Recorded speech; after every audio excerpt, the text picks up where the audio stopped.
और बच्चों देखिएगा, बड़े ध्यान से देखिएगा इस वीडियो में। ये हमारा जो वीडियो हमने यहाँ से छोड़ा था उसके आगे का वीडियो है। हम बताने जा रहे हैं बेस्पर थ्योरी, ठीक है। इससे पहले वाला वीडियो अगर आपने देखा होगा उसमें हमने बताया था कि इंट्रोडक्शन दिया था हिब्रिडाइजेशन का। इस वाले वीडियो में हमने क्या कर रहे हैं, उसके आगे कंटिन्यू करते हुए बेस्पर थ्योरी बता रहे हैं। इसमें बेस्पर थ्योरी नहीं लगेगी क्योंकि इसमें लोन पेयर नहीं है मेथेन में, और जबकि अमोनिया की स्ट्रक्चर आपको पता होनी चाहिए, पिरामिडल होती है। अब आप ध्यान से देखिए, यहाँ 4 सिग्मा है चारों तरफ, लोन पेयर 0 है, इसमें 3 सिग्मा है, लोन पेयर 1 है। यहाँ पर 2 सिग्मा है, 2 लोन पेयर है, टोटल हमारे 4 ऑर्बिटल्स हैं। sp3 हिब्रिडाइजेशन हो गया है। तो बॉन्ड एंगल इसमें कितना होगा, 109 डिग्री 28 मिनट। लेकिन 109 डिग्री 28 मिनट तब है जब इसमें लोन पेयर नहीं है। यहाँ पर कितने लोन पेयर आ गए, 1 लोन पेयर। तो यहाँ पर एंगल आ गया 107.5 डिग्री। ये क्या हो गया, बॉन्ड एंगल कुछ कम हो गया। यहाँ पर बॉन्ड एंगल आ रहा पार्टनर में 104.5 डिग्री, यानी बॉन्ड एंगल चेंज हो गया। बॉन्ड एंगल चेंज होने से डिफॉर्मेशन हो गया, स्ट्रक्चर बदल गई।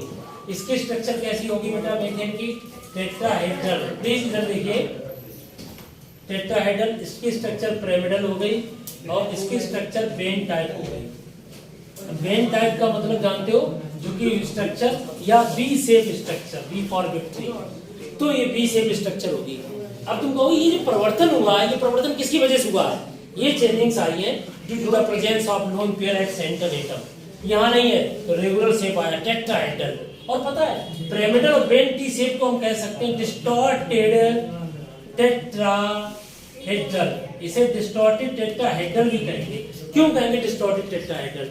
डिस्टॉर्टेड टेट्राहेड्रल इसलिए कहेंगे क्योंकि दोनों में टेट्राहेड्रल वाला sp3 पाया गया, लेकिन टेट्राहेड्रल नहीं है रेगुलर, क्योंकि लोन पेयर है सेंट्रल एटम में।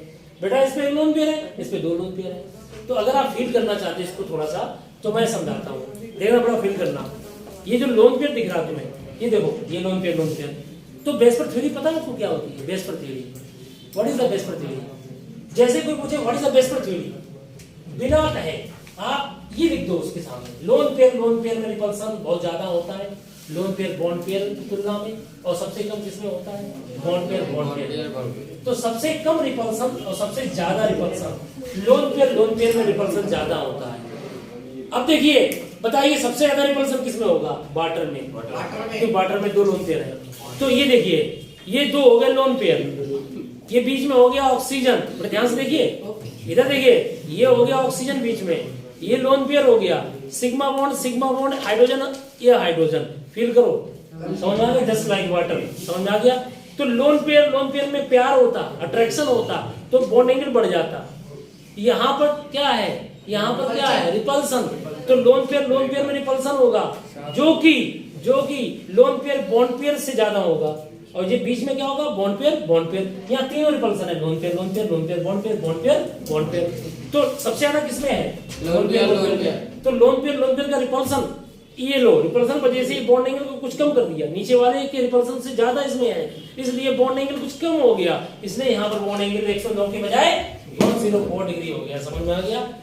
यहाँ पर 1 लोन पेयर है, तो यहाँ पर 1 लोन पेयर 1 बॉन्ड पेयर, तो ये lone pair bond pair repulsion है। यहाँ लोन पेयर नहीं है अमोनिया में कौन सा रिपल्सन है, लोन पेयर बॉन्ड पेयर है, जिसकी वजह से बॉन्ड एंगल कुछ कम हो जाएगा। और बॉन्ड एंगल कुछ कम हो जाएगा तो ये बॉन्ड एंगल कुछ कम हो गया, यहाँ पर आ गया 107 डिग्री। यहाँ 1 लोन पेयर है, यहाँ 2 लोन पेयर, तो बॉन्ड एंगल थोड़ा ज्यादा घट गया। यहाँ पर वाटर बॉन्ड एंगल बहुत ज्यादा कम हो गया। तो यहाँ पर कौन सा रिपल्सन है, यहाँ पर मेन रिपल्सन नहीं, बॉन्ड पेयर है। तो यहाँ पर अट्रैक्शन भी नहीं है, रिपल्सन है, मिनिमम है। सबसे कम रिपल्सन किसमें पाया जाता है, बॉन्ड पेयर। सेम चीज है ना, इलेक्ट्रॉन है, इलेक्ट्रॉन के बीच में रिपल्सन ही तो होगा, लेकिन थोड़ा दूर है, ये सबसे कम रिपल्सन है, इससे स्ट्रक्चर डिस्टर्ब नहीं होगा। तो समझ में आया, बॉन्ड एंगल बदल गया, स्ट्रक्चर डिफॉर्म हो गई, डिस्टॉर्टेड हो गई। तो this is a regular tetrahedral और दीज आर डिस्टॉर्टेड टेट्राहेड्रल, और इनका नाम है पिरामिडल। अमोनिया की स्ट्रक्चर पिरामिडल होती है, इसकी स्ट्रक्चर बी शेप होती है, वेन टाइप स्ट्रक्चर होती है। समझ में आ गया? बोलिए, इसे आप नोट कर सकते हो। ये हमारा हो गया बेस्पर थ्योरी का बेस्ट एग्जांपल। समझ में आ गया? तीनों में कौन सा कॉमन चीज क्या, तीनों में, इन तीनों में कॉमन चीज क्या है, sp3 हिब्रिडाइजेशन। क्वेश्चन आ जाए, इन तीनों में बॉन्ड एंगल के घटते क्रम में लिखिए, डिक्रीजिंग ऑर्डर में लिखिए। तो सबसे ज्यादा बॉन्ड एंगल किसका होगा, मेथेन का। फिर किसका होगा, अमोनिया का। फिर किसका होगा? लो decreasing order of bond angle. Question का भरोसा नहीं, कहां से कहां लिखते हैं। क्या this is right order for the bond angle? Yes, this is the correct order for the bond angle. बोलो, बॉन्ड एंगल घट रहा है, सबसे ज्यादा बॉन्ड एंगल मीथेन में है। ठीक है, हमको पढ़ते समय क्वेश्चन को कनेक्ट करना होगा कि कैसे क्वेश्चन आते हैं। समय चाहिए, क्लासेस अनलिमिटेड होनी चाहिए, 6 से 7 घंटे, सब चीजों को तुम अच्छे से समझ सकते हो। हाँ बच्चों देखिए, sp3d इक्विडाइजेशन, sp3d का बेस्ट एग्जांपल समझिए, PCl5। अब ये कहाँ पड़ेगा? 12th में नाइट्रोजन फैमिली में मिलेगा वहां पर। PCl5 की स्ट्रक्चर कैसे की है? अब देखिए, फास्फोरस में कितने इलेक्ट्रॉन होते हैं? 285। आउटर सेल में कितने हैं? 5। अगर आपको और फिल करना है तो आप इसका इलेक्ट्रॉनिक कॉन्फ़िगरेशन किससे बनाएं? आप रूल से। तो 3s2 3p3, p में कितने इलेक्ट्रॉन्स होते हैं? 1 2 3, s में 2 इलेक्ट्रॉन्स। आगे कौन सा ऑर्बिटल खाली है? 3d। 1 2 3 4 5, एक साइड करा दीजिए। यहाँ पर कितने एम्पियर हो जाएंगे बताओ बच्चों? 5 ऑर्बिटल में एम्पियर है, तो कौन सा हाइब्रिडाइजेशन होगा? sp3d। ऐसे निकल आएगा, 5 सीएल लगेंगे ना एम्पियर के साथ। या आप ऐसे समझिए, फास्फोरस के पास कितने इलेक्ट्रॉन है? इधर देखो कितने इलेक्ट्रॉन है? 5 तो सीएल लगा दिए। सीएल कैसा होता है? मोनोवैलेंट। कैसा होता है? क्यों होता है? अब क्लोरीन के आउटर सेल में कितने इलेक्ट्रॉन होते हैं? प्लीज ध्यान से समझिए, बोलिए मत। कितने इलेक्ट्रॉन होते हैं? 1 2 3 4 5 6 7, 1 2 3 4 5 6 7, 2 8 7, 17 क्लोरीन का होता है। 7 होते हैं, 7 ने एक की शेयरिंग कर ली। सेंटर में कौन है? सेंटर में कौन है? फास्फोरस। सिग्मा कितने हो गए चारों तरफ? Single bond 5 sigma, lone pair 5 valency है। 5 का मतलब होता है sp3d। बच्चों अभी तो हमने ऐसी स्ट्रक्चर बना दी। अब आप देखिए sp3d की जैसी स्ट्रक्चर होती है ट्राइगोनल, लगभग वैसी बनी हुई है। तो बीच में कौन आ गया? फास्फोरस। साइड में कौन आ गए? Cl। देखो बेटा, ये दोनों की बॉन्ड लेंथ सेम होगी, और इक्वेटोरियल वाले ये 3 बॉन्ड, इनकी बॉन्ड लेंथ अलग होगी। मतलब तीनों की ये सेम होगी, इन दोनों की अलग। यहाँ पर एक्सियल बॉन्ड और इक्वेटोरियल है। ये इक्वेटोरियल है, ये एक्सियल है। लंबाई समझ आ गया? एक्सियल की ज्यादा होगी, रिपल्सन ज्यादा होता है पर। समझ में आ गया? ये ऐसे क्वेश्चन बहुत कॉम्पिटिशन में पूछे जाते हैं। तो कुल मिला के PCl5 के स्ट्रक्चर में ट्राइगोनल बाइप्लेनर। समझ में आ गया? और इसमें हाइब्रिडाइजेशन हो गया sp3d2 नहीं, sp3d। इसका मतलब आप ध्यान नहीं दे रहे हैं। यहाँ पर एक s का इलेक्ट्रॉन एक्साइड होकर यहाँ पहुंच गया, तो 5 वैलेंसी है ना। कितने ऑर्बिटल होंगे? 1 2 3 4 5, sp3d हाइब्रिडाइजेशन होगा। और 5 का मतलब भी होता है 5 ऑर्बिटल का मतलब sp3d। बोलिए बेटा, नहीं है समझ में? नेक्स्ट देखिएगा, PCl5 के बाद में ये हो गया बेटा, हटा दे इसको, नोट कर लीजिएगा। अगर आपको नोट करना है तो जल्दी से नोट कर लीजिए। समझ में आ गया हो तो हम आगे बढ़ते हैं। ठीक है, देखो बच्चों, अब हमें थोड़ा इसी में थोड़ा सा अच्छा क्वेश्चन डालते हैं। जैसे ICl2 inter halogen compound, ICl inter halogen compound है, 12th में भी पढ़ोगे। बताओ भाई, ICl में क्या होगा? ICl में कौन सा हाइब्रिडाइजेशन होगा? बताओ बच्चों, पर ध्यान से देखना। I का कितना होता है? 53। लास्ट में क्या होगा? क्यों 53 होता है इसका एटॉमिक नंबर। अगर तुम ये नहीं जानना चाहो तो ये समझ लो, आयोडीन की आउटर सेल में कितने इलेक्ट्रॉन होते हैं? 7। क्लोरीन के आउटर सेल में कितने होते हैं? 7। अब देखिए सेंटर में कौन है? हमेशा याद रखिए, सेंटर में कम इलेक्ट्रोनेगेटिव होता है और ज्यादा इलेक्ट्रोनेगेटिव साइड में होता है। हमेशा इंटर हेलोजन की कंडीशन है, ज्यादा इलेक्ट्रोनेगेटिव साइड बनाएंगे और सेंटर में कौन रहेगा? कम इलेक्ट्रोनेगेटिव। इंटर हेलोजन नहीं जानते हो? क्लोरीन क्लोरीन ब्रोमीन आयोडीन, ये इंटर हेलोजन कंपाउंड है, आपस में मिलकर बनाते हैं। अब जैसे ClF मिलाओ, ClF मिलाओ, तो Cl कहाँ रहेगा? बीच में, F कहाँ रहेगा? साइड में। सुनो बच्चों, इसमें कितने लोन पेयर है? जल्दी बोलो। 3 लोन पेयर है, प्लस सिग्मा कितने हैं? 3 में कितने हो गए? 4 का मतलब क्या हो गया? sp3। अब आपके हिसाब से इसमें कौन सा हाइब्रिडाइजेशन है? sp3 है। अब sp3 की स्ट्रक्चर कैसी होनी चाहिए बताइए आप? 109 डिग्री 28 मिनट होना चाहिए, पर नहीं। यहाँ पर देखिए, यहाँ पर बीच में कौन होगा? I, और ये Cl। लोन पेयर होंगे 3 जगह। बोलो, अब इसकी स्ट्रक्चर लीनियर होगी क्योंकि इनसे कोई मतलब नहीं है मुझे, तो होना चाहिए टेट्राहेड्रल स्ट्रक्चर। कैसी होनी चाहिए? बट लीनियर स्ट्रक्चर पाएगी। कैसी स्ट्रक्चर है? Linear structure. समझ में आ गया? क्यों लीनियर हुई? क्योंकि दो ही लोग तो हैं। बोलो, तो स्ट्रक्चर कैसी होनी चाहिए? लीनियर। हाइब्रिडाइजेशन कौन सा है? sp3। और स्ट्रक्चर होनी चाहिए टेट्राहेड्रल। और टेट्राहेड्रल में देखिए 3 जगह तो लोन पेयर है, तो एक सीधा मिलाओगे सीधा तो क्या होगा? दो लोगों के बीच में वैरायटी होगी होगा, तो इसलिए स्ट्रक्चर कैसी होगी? लीनियर स्ट्रक्चर होगी। अब अगर हम आपको इसी में क्वेश्चन देते हैं, चलो देखो सर, हेलो ICl3। अब आप कह रहे होंगे कि सर इंटर हैलोजन कंपाउंड जो होते हैं, क्या देखना 4 तरीके के होते हैं, XX XX ये और ये। तुम कहोगे ये ऐसा क्यों हो गया? क्लोरीन क्लोरीन ब्रोमीन आयोडीन में क्लोरीन छोड़ दो, इन सबकी वैलेंसी 1 3 5 7 होती है due to the presence of empty d orbital. इनके पास कौन सा ऑर्बिटल होते हैं? डी। आपने देखा नहीं क्लोरीन का 17 1s2 डॉट डॉट लास्ट में क्या आएगा? 3s2 3p5। याद करो p में कितने एम्पियर होंगे? और 3d खाली। अब बताओ कितने एम्पियर है? एक वैलेंसी, एक साइड कराओ, कितनी वैलेंसी हो जाएगी? 3 1 2 3। अब कितनी हो जाएंगी? 5। अब कौन हो जाएंगी? देखा, क्लोरीन छोड़ देना, क्लोरीन की एक ही वैलेंसी होती है। इन सब की वैलेंसी कितनी हो सकती है? 1 3 5 7। 1 3 पता नहीं आपको? Cl2 7 पढ़ा होगा। इसमें क्लोरीन की वैलेंसी कितनी है? 7। ऑक्सीजन की वैलेंसी 2। तो क्लोरीन की वैलेंसी कितनी हो सकती है? 1 3 5 7। अब बताओ 1 3 5 7 है बोलो। तो ये सब चीजें किससे पता चली? हमें पता चली इसमें 3d खाली ऑर्बिटल है, एक साइड करा दिया। बेटा प्लीज बात मत करिए, ये समझ में आया? अब आपसे हम ये पूछें, बताओ, हम आपसे पूछने जा रहे हैं ICl2 माइनस।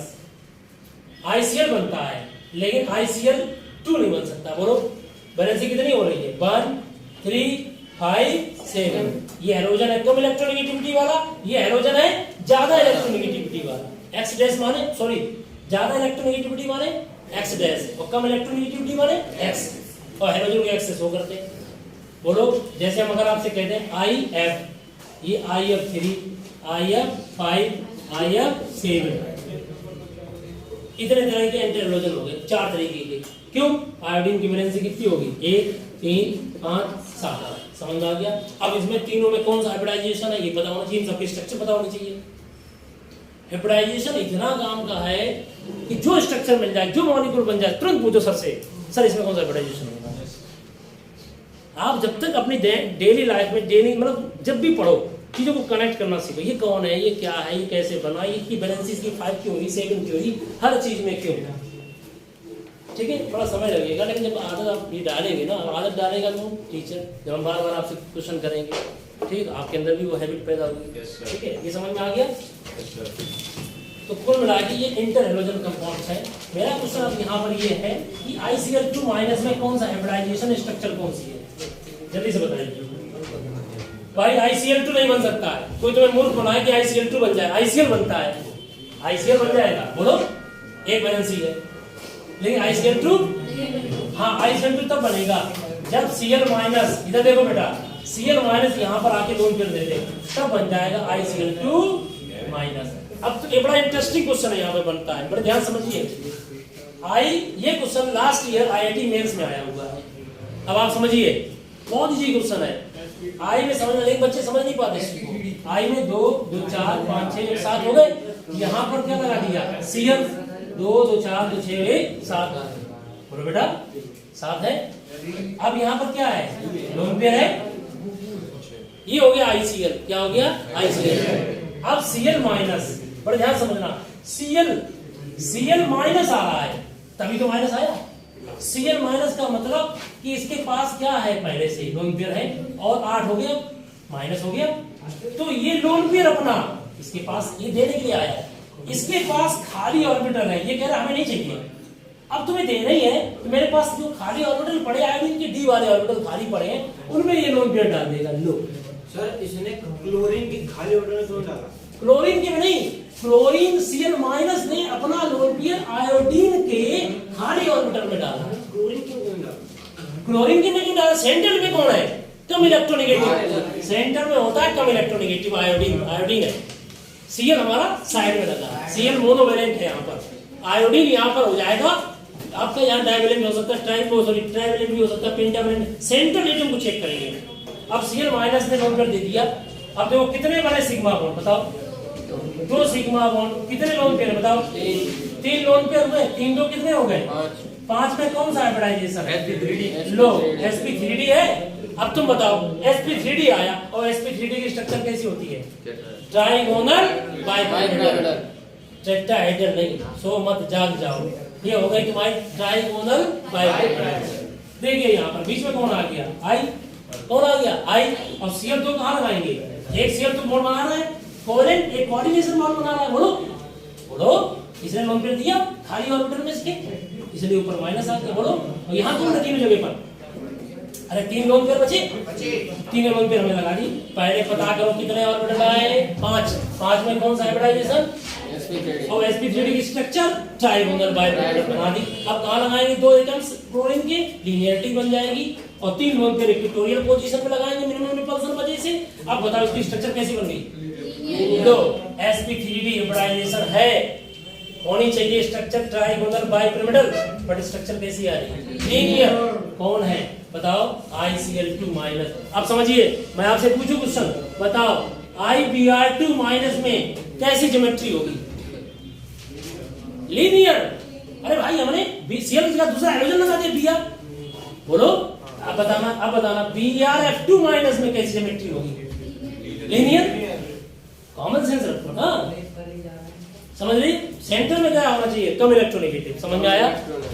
ये क्वेश्चन हमने जैसे बताया उसको समझने की कोशिश करना। कई बच्चे ये 2 फ्लोरीन Br के साथ बॉन्ड बनाते हैं, Br केवल एक बॉन्ड बनाएगा या 3 बॉन्ड बनाएगा।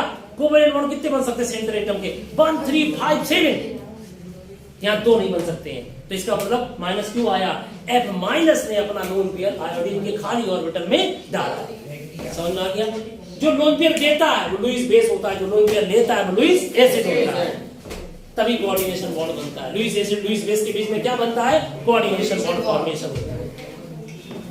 तुमने पढ़ा नहीं? हाइड्रोनियम आयन, वाटर जब H+ आयन लेता है तो वाटर अपना लोन पेयर H+ आयन को देता है, तभी हाइड्रोनियम आयन बनते हैं कोऑर्डिनेशन बॉन्ड। ये 10th में था hydronium ion. H+ ion acid के किस फॉर्म में रखते हैं वाटर में? Hydronium ion H3O+। जब हम पढ़ते ना तुरंत बोलो सर ये कैसे आया, कहां से आया, ये बताओ सर, वो बताओ। अनलिमिटेड क्लास होनी चाहिए, मतलब आप इतना फील करो कि आप बोर ना हो, थको मत, ठीक है? पूछो ज्यादा। हो गया? जितना आदान प्रदान होता है उतना ही ज्यादा मजबूत बॉन्ड बनता है स्टूडेंट और टीचर के बीच में। जितना क्वेश्चनिंग हम करें उतनी क्वेश्चनिंग तुम करो, फोर्स ऑफ अट्रैक्शन इतना ज्यादा स्ट्रांग होगा कि आप बहुत बड़ा रिजल्ट बना देंगे। समझ में आ गया?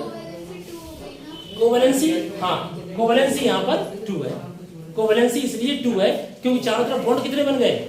2 बन गए। ठीक है? अच्छा ये समझ में आ गया? हम साथ में बेस पर थ्योरी को कनेक्ट कर रहे हैं, क्योंकि अगर नहीं करेंगे तो आप समझ नहीं पाओगे। अब आता है, बताओ बेटा sp3d2, बताओ SF6 सुना है बेटिया? SF6 में देखो इलेक्ट्रॉनिक कॉन्फ़िगरेशन तो आता है, बना लोगे। सल्फर की वैलेंसी 2 होती है, आप सब एक्साइड कर देना, 6 वैलेंसी हो जाएगी। हाँ जी बेटा, सल्फर की वैलेंसी कितनी होती है बताओ? 2 और 6। गलत, 2 4 6। क्यों? Presence of 3d empty orbital कर सकते हो? आप बताओ। नहीं पता है दोबारा से? ना पता है। पता है? कई लोग शर्माते हैं, पूछते हैं 1s2 2s2 2p 6 3s2 3p 4। कोई बात नहीं बेटा, ध्यान समझो। 1 2 3 4 1 2, आगे कौन प्रेजेंट है? 3d। तो ये अभी 2 एम्पियर है, ये एक साइड करा देना, ये एक साइड करा देना, 6 हो जाएंगे एम्पियर। 2 4 6 वैलेंसी। अब बताओ सल्फर के पास कितने हैं? जल्दी से बता। 6। तो कितने फ्लोरीन है? कमान 6। तो 6 फ्लोरीन वैलेंसी कितनी है? फ्लोरीन वैलेंसी कितनी हो सकती है? 1 हो सकती है। और देखिए फ्लोरीन वैलेंसी 1 हो सकती है। फ्लोरीन कभी भी पॉजिटिव हो सकता है क्योंकि इसकी इलेक्ट्रोनेगेटिविटी सबसे ज्यादा हाई है। अब बताओ कितने हो गए?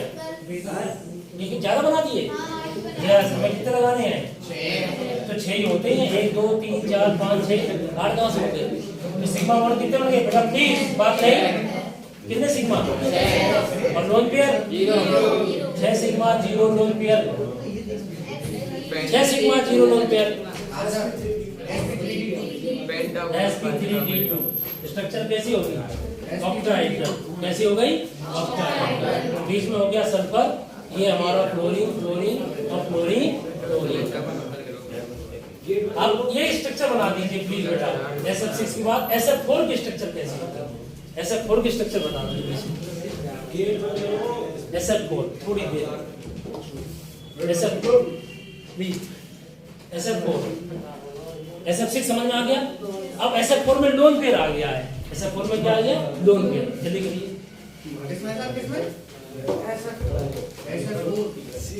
बड़ा इंटरेस्टिंग क्वेश्चन है SF4 का। SF6 बना लिया, इसमें कौन सा हाइब्रिडाइजेशन होगा? जल्दी बोलो। sp3d2 और स्ट्रक्चर कैसी आई इसकी? ऑक्टाहेड्रल। ऑक्टाहेड्रल आई कि नहीं आई? कैसे स्ट्रक्चर आई? अरे बेटा SF6 में ऑक्टाहेड्रल आई है। अब आता है SF4।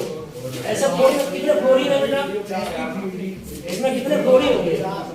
4 फ्लोरीन। तो देखो इधर देखो बेटा, 2 2 4 2 6 कितने फ्लोरीन है? ये देखिए पहले 4 फ्लोरीन है SF4 में, लगा दिए 4 फ्लोरीन। कितने लोन पेयर बचे? कितने सिग्मा बॉन्ड है? अब की बार हमने सब एक्साइड नहीं कराया, हमने ऐसे एक्साइड कराया कि सल्फर की 4 वैलेंसी मिल जाए। यहाँ 4 फ्लोरीन है तो सल्फर की वैलेंसी 2 भी होगी, 4 भी होगी और 6 भी। तो यहाँ सिग्मा बॉन्ड कितने हो गए? 4। लोन पेयर कितने हो गए? जल्दी बताओ। लोन पेयर 1 4 1 5 5 का मतलब sp3d। देखो ध्यान से, 4 सिग्मा 1 लोन पेयर sp3d हुआ कि नहीं हुआ? हो गया। अरे भाई sp3d की स्ट्रक्चर कैसी होती है? Trigonal bipyramidal. इस स्ट्रक्चर में अब कहां लगाए फ्लोरीन? अब 4 फ्लोरीन। बड़ा इंटरेस्टिंग क्वेश्चन बन गया, देखते हैं। ऐसे एक झूला होता है, आपने देखा होगा, एक लोन पेयर ऊपर, इधर फ्लोरीन इधर फ्लोरीन इधर फ्लोरीन। देखो ट्राइगोनल बाइपिरामिडल। वैसे कैसे वही चीज है, उसी में अरेंज करेंगे, उसी स्ट्रक्चर में बनाएंगे। अब इसमें स्टेबल है। अब सुनो, यहाँ कौन है बीच में? सल्फर। तो C100 स्ट्रक्चर पढ़ी आपने?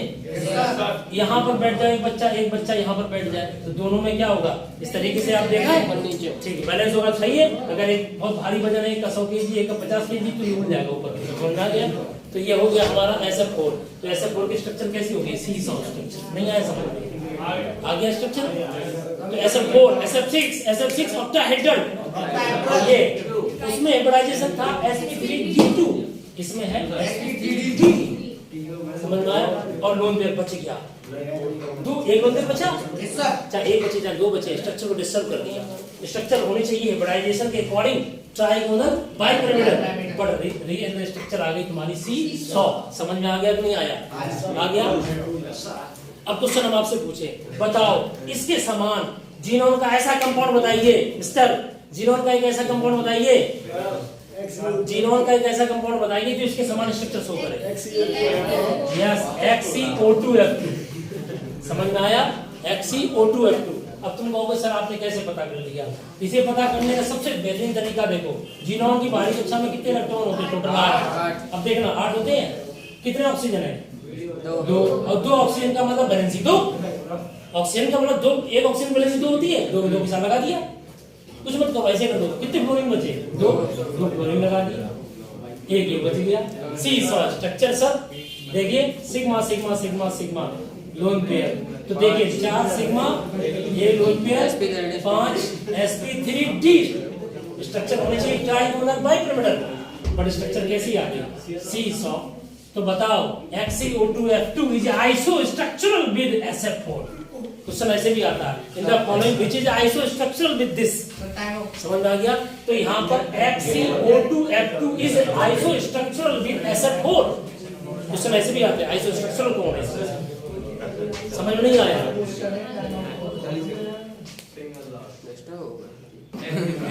लास्ट में आपका बच्चा है लास्ट हाइब्रिडाइजेशन। बच्चों आपने नोट कर लिया है। अब बताते हैं आपको sp3d3। sp3d3 का बेस्ट एग्जाम्पल याद रख लीजिए हमेशा के लिए, IF7 बस। इसमें लोन पेयर नहीं होता है। बड़े ध्यान समझना। हाँ बेटा, IF7 क्यों याद रखें, ये बनता है और इंटर हेलोजन कंपाउंड नहीं बनते, केवल IF7 बनता है। अब IF7 आई की बाहरी कक्षा में कितने इलेक्ट्रॉन हो, 2 2 4 5 6 7, और फ्लोरीन कितने हो गए 7, एक तो लगी गया, एक वैलेंसी है। फिर एक्साइड करा दो इसको, कितनी वैलेंसी हो जाएगी 3, फिर इसको एक्साइड कराओ, कितनी वैलेंसी हो जाएगी 5, फिर एक्साइड कराओ, कितनी वैलेंसी हो जाएगी 7। समझ में आ गया? तो अब गया गौर से देखो कितने सिग्मा बॉन्ड है, 7 सिग्मा लोन पेयर 0, तो 7 ऑर्बिटल का मतलब sp3d3। अब देखो इसकी स्ट्रक्चर बनेगी पेंटागोनल, 5 हो गए बाइपिरामिडल। बीच में कौन होगा I, बाकी जगह क्या होगा F। प्लीज बातें नहीं करो, याद आया IF7। बच्चों थोड़ा यहाँ पर बड़े समझना, मैं एक आपसे क्वेश्चन पूछूंगा लास्ट में, XeF6 इसकी स्ट्रक्चर कैसे होगी ये बता दीजिए जीनोन की। XeF6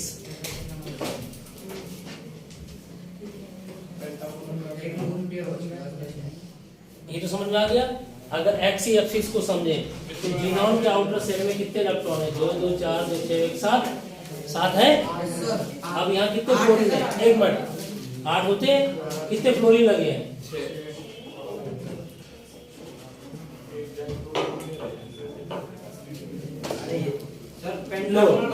1 मिनट, कितने फ्लोरीन है 6, एक्साइड करा दिया 2 हो गए, 2 इनकी जीनोन की वैलेंसी कितनी होगी 2 4 6, 2 4 तक, ये 2 हो गई, फिर 4 होगी, फिर 6।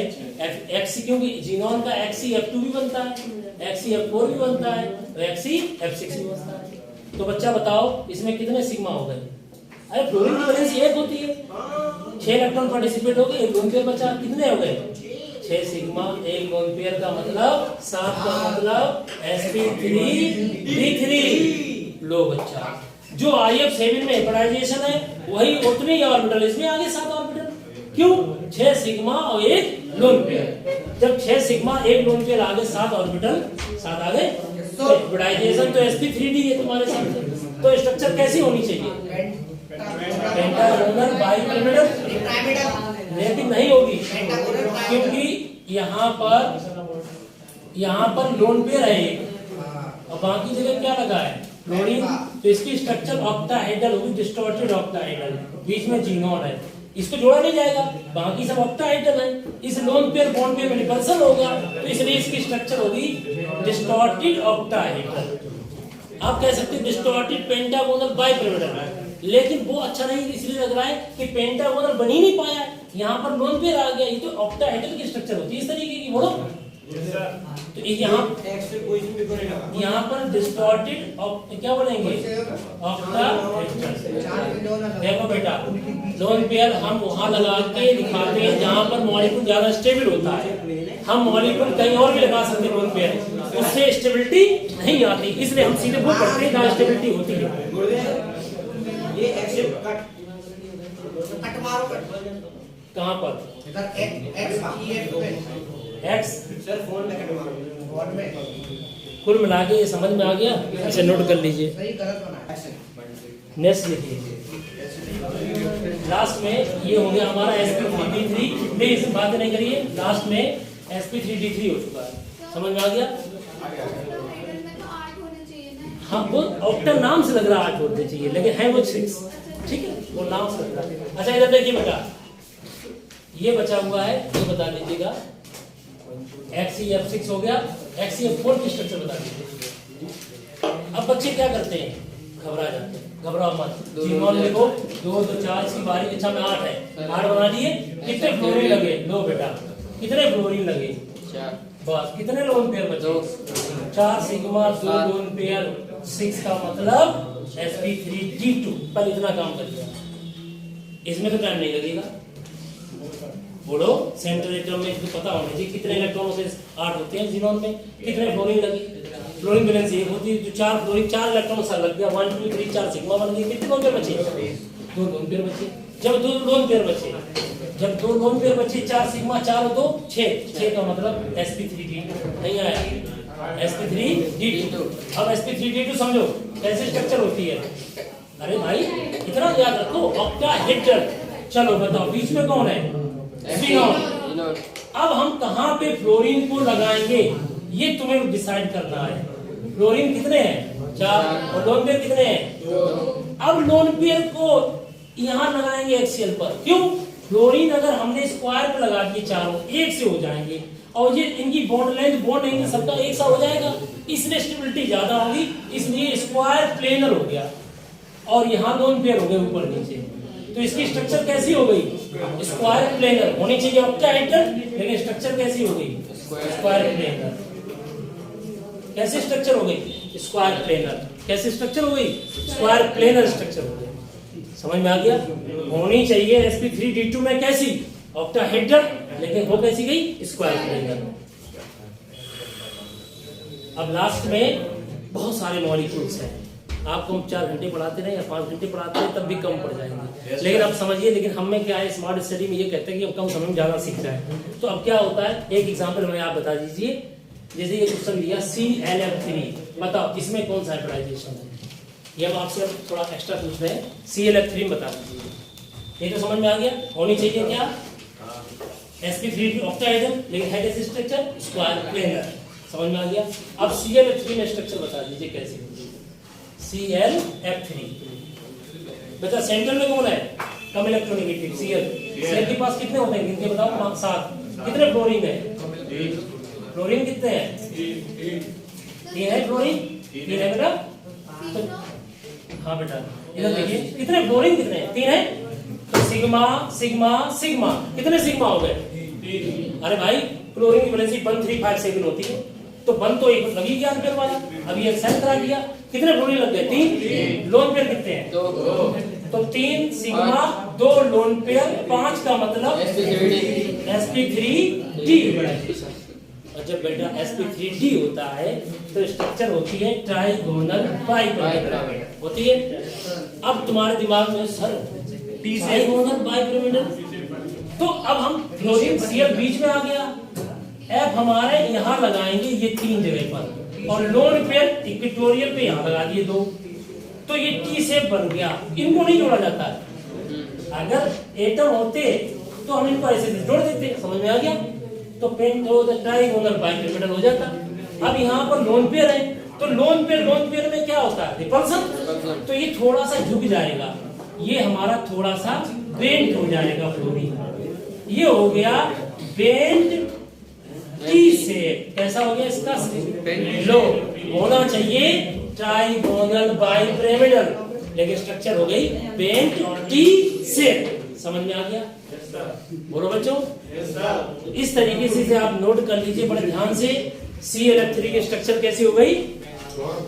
एक क्वेश्चन आपको दे रहे हैं, आप कमेंट सेक्शन में जाकर बताइएगा कि ClF5 की स्ट्रक्चर कैसी होगी। बात बनने की नहीं है, हम करें Cl की जगह IF5 कर दें, तो हम यहाँ पर BrF5 कर दें, इन सब की होगी तो एक सी। बोलो, तो आपको बताना है इनकी स्ट्रक्चर कैसी होगी। Very good, square pyramidal. Comment section जाने की जरूरत नहीं, आपने पहले बता दिया है। Very good. फिर भी हम आपको बताते जाते जाते ये लास्ट में और बता देते हैं ये क्यों होगी, क्यों सब हो जाएंगी आपकी जितने हो सकती थी जो जनरली पूछी जाती है एग्जाम्स में। इस वीडियो को जो बोर्ड एग्जाम इस साल देने जा रहे हैं 12th के स्टूडेंट, अगर वो इस वीडियो पूरा देखेंगे तो उनको कम से कम आपको 4 या 5 मार्क्स प्राप्त हो जाएंगे ये फर्स्ट टाइम एग्जाम में 100%। चाहे कंपटीशन दे रहे हो, चाहे 11th क्लास में हो, सबके लिए कॉमन है हिब्रिडाइजेशन, चाहे आप ग्रेजुएशन कर रहे हो चाहे पोस्ट ग्रेजुएशन, क्योंकि हिब्रिडाइजेशन शुरू से लास्ट तक होता है। समझ में आ गया? ठीक है। तो अगर हम बात करते हैं ClF5 की, तो बेटा देखो ClF5 में क्या होगा? Cl में कितने हैं? जल्दी से देखिए 7। कितने फ्लोरीन लगे हैं? वैलेंसी 1357, तो यहाँ पर कितने लग गए? अब कितने हो गए? 5 हो गए। कितने सिग्मा बन गए? भाई फ्लोरीन तो अपना एक ही चाहेगा ना, एक वैलेंसी होती है। एक लोन पेयर 5 सिग्मा, एक लोन पेयर का मतलब 6, और 6 का मतलब sp3d2 हिब्रिडाइजेशन। बच्चों ClF5 हो चाहे BrF5 हो चाहे IF5 हो, स्ट्रक्चर कैसी होगी आपके सामने होनी चाहिए एज पर hybridisation octahedral. How many orbitals? 6 orbitals. How many orbitals?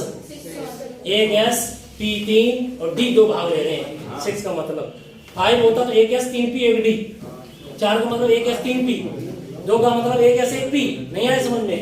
तो हाइब्रिडाइजेशन कौन सा हो गया? sp3d2। अब इसकी स्ट्रक्चर कैसी होती है? Regular octahedral. हेलो, ऑक्टाहेड्रल होनी चाहिए, बना दिया ऑक्टाहेड्रल। बीच में किसे लगा दिया? डिस्टर्बिंग एलिमेंट इधर देखिए, बीच में किसे लगा दिया? और फ्लोरीन कितने हैं जल्दी बताओ? 4 कहाँ है? फ्लोरीन 5 है, एक यहाँ लगा दिया। तो यहाँ क्या लगा दिया? एक लोन पेयर बचा है। तो देखो स्क्वायर तो बना ही दिया और ये पिरामिड हो गया। This is square pyramidal structure.